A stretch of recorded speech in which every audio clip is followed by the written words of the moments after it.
Here's what the passage says from Deuteronomy. Now, what I am commanding you today is not too difficult for you or beyond your reach. He's saying this is not too hard. It is not up in heaven so that you have to ask who will ascend into heaven to get it and proclaim it to us that we may obey it. Nor is it beyond the sea so that you will have to ask who will cross the sea to get it and proclaim it to us so that we may obey it. No, the word is very near you.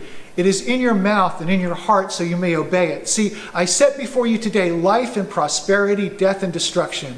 For I command you today to love the Lord your God, to walk in his ways, and to keep his commands, decrees, and laws. Then you will live and increase, and the Lord your God will bless you in the land you are entering to possess.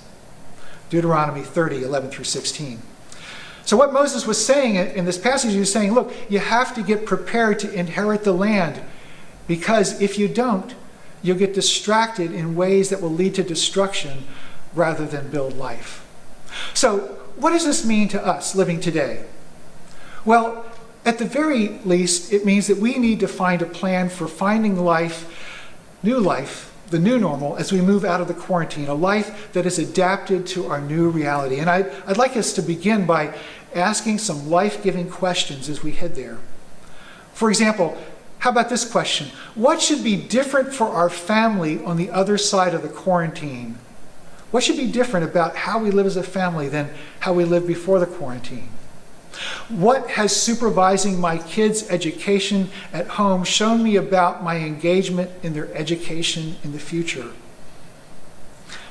How will the handling of our finances be different on the other side of coronavirus?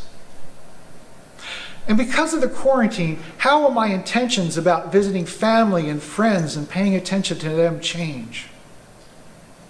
And then here's a big one.